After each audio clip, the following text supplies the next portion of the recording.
Good morning, everybody.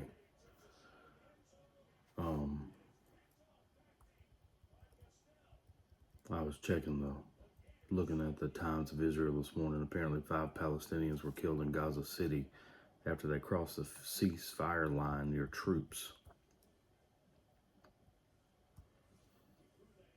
Um,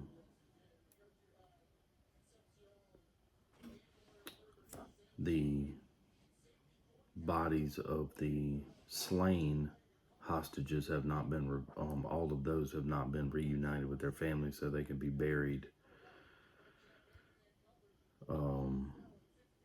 So they're still working on that part of it.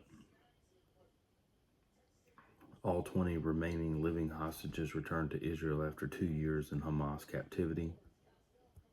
Praise the Father. I'm glad those people were returned to their families.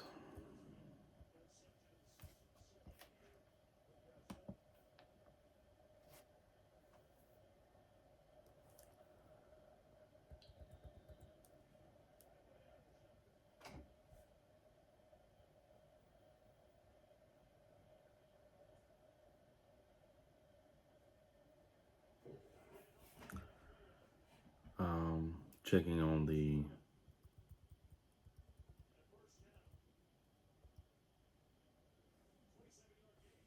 says President. This is coming from RT. Sorry, my brain's not working this morning.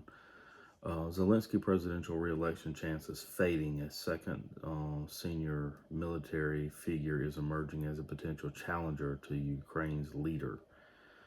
Well, he was up for re-election a couple of years ago, and with the war going on, they just haven't done it.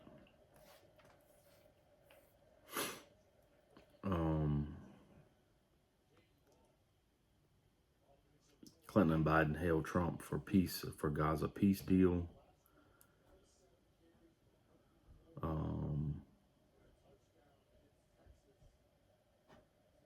I just pray that it holds.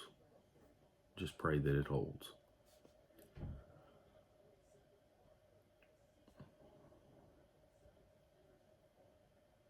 Pakistan and India are going to live very nicely together, is what Trump said. Now that would be something.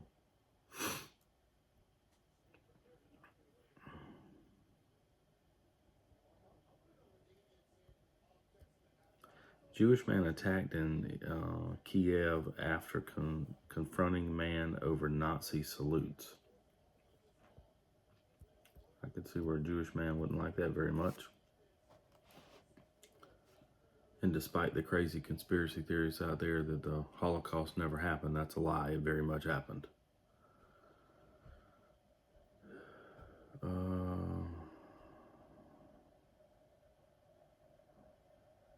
Former President Lavrov from Russia says the Palestinian issue isn't resolved.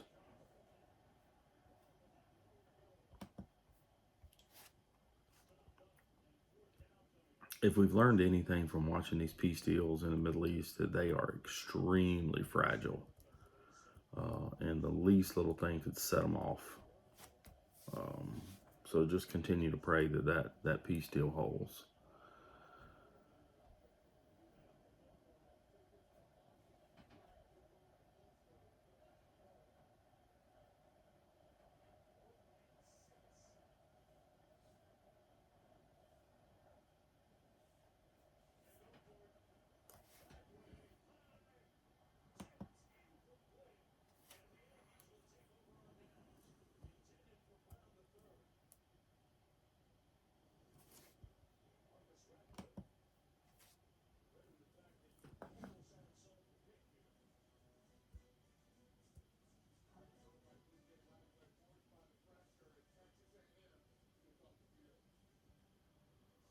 This is an odd headline. I was trying to read down through here. It says, remember when I told you the Qatar plane was a bribe? Well, here's the payoff. They just gave funders of the Islamic terrorists an U.S. airbase in Idaho. So apparently we have given Qatar access to a U.S. airbase in Idaho. Okay. And that comes from the Sons of Liberty Media. Um,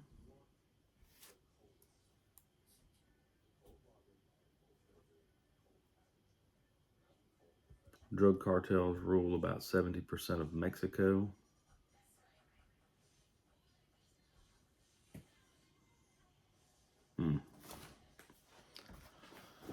It's crazier and crazier. Our devotion this morning says obedience is better than blessing.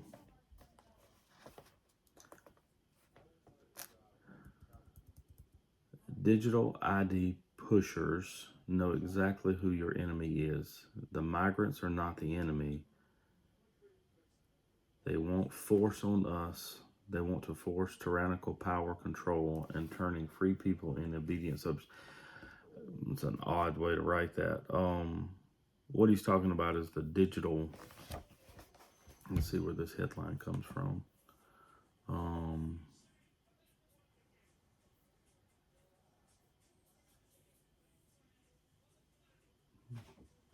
GVStreamSubstack.com. I've never heard of them before, but what he's actually talking about is the digital ID on your computers.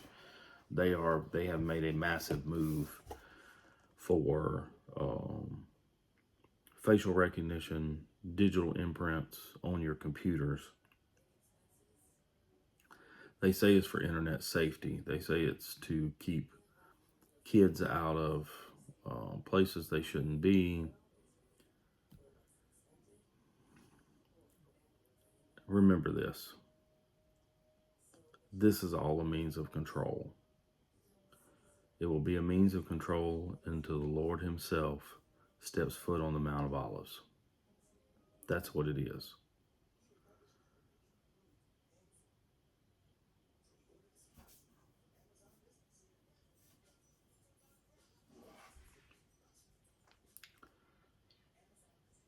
AI will be used to control the people in the end times, just like it is now, just like it's starting to become now.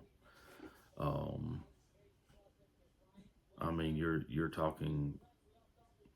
I also saw something yesterday on the videos and stuff that they can produce with AI now. One, they were using Robin Williams, which is disgusting. Let the man live in peace. He's gone. But that's the way people are. I mean, they just they're sending videos to his daughter and all kind of crazy stuff. But my point behind all that is,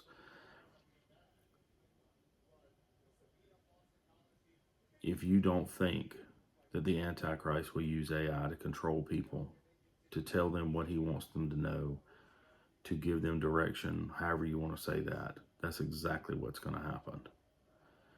Jesus said his people perish for a lack of knowledge. You have to be informed, and you have to be aware, and you have to pray for discernment. You have to listen, and you have to obey. And that ties into our daily devotional this morning. Obedience is better than blessing.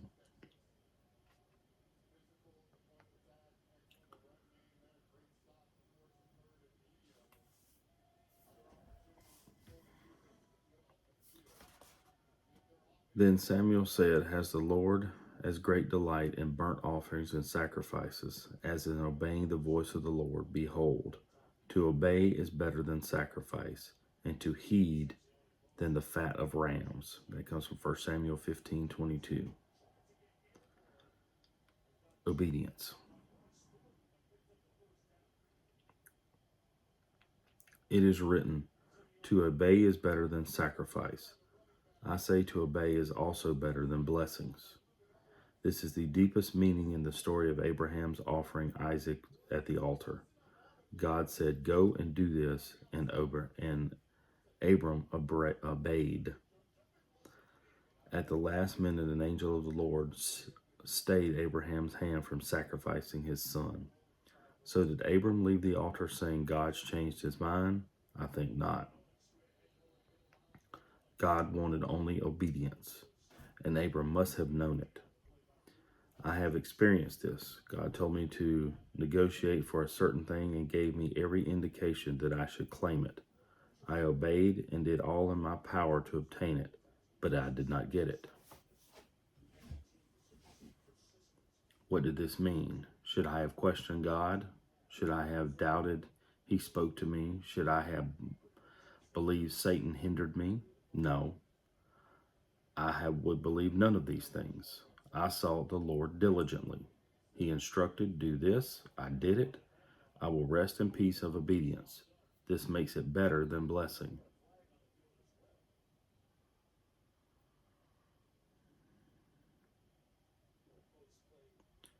God shows us only one side of the coin, obedience.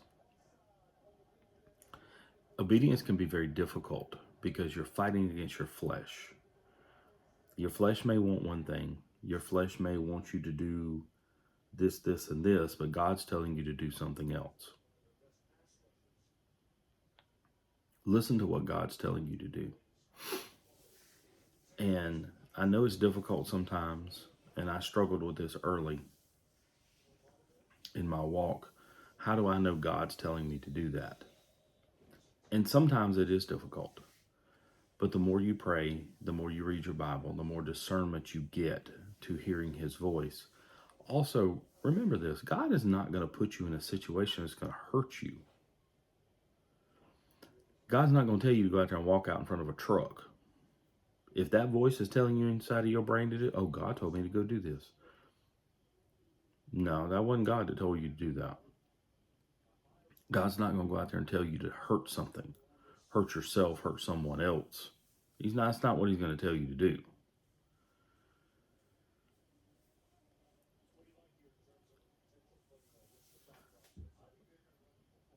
The servant must obey without questioning the master. So it is the matters of faith. When a master commands his servants to go, he goes. To come, he comes. See Matthew 8 and 9. Can a Christian purpose in his heart to trust God when it appears all leadings have blown up in his face? The giants of faith, like Abram did, the deeper in God we go, the more particular we will be testing. Oh, excuse me. I tell you, sometimes 4:30 in the morning, my reading gets crazy. The deeper in God we go, the more peculiar we will be our testing. We cannot be led to think that afflictions are necessarily proof of a disbelieving. Necessarily prove you are disbelieving him. After all, miracles are produced only amidst impossibilities. Do you deserve to be the child of faith? Is that something you desire? Do you want to walk in faith? If you do, things are going to happen. You're going to like, well, where did that come from? Or that doesn't make any sense or whatever. And then you get on the back side of it and you're going, oh, okay, well, that's exactly what needed to happen. Then ready yourself for a life of most peculiar testings.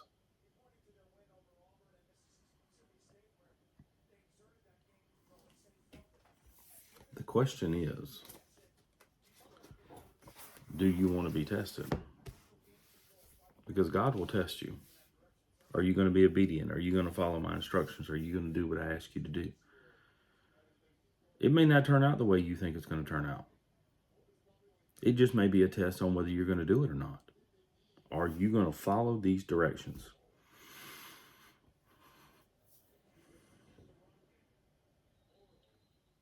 And he says, okay, will you follow that direction? Good. Let's move on to something else. Let's go do this. Are you following what he wanted you to follow? Believe me, there is an end game. There's an end plan. There is an end to what he's having you do. He's not just having you run on the hamster wheel and go down here and go over here and run the maze and all this with no end plan. There's an end plan. He's testing you and setting you up for something bigger and greater down the road. It's not just because he thinks it's funny. Oh, watch this. I can get him to do this because he'll do anything I say. That is not God. That is not his purpose. That is not why he's having you do these things. There is an end result to everything that we do. Abram's a prime example. He went up there to sacrifice Isaac. God stopped him, gave him a calf or a ram to sacrifice. He did that. And he gave Abram a nation.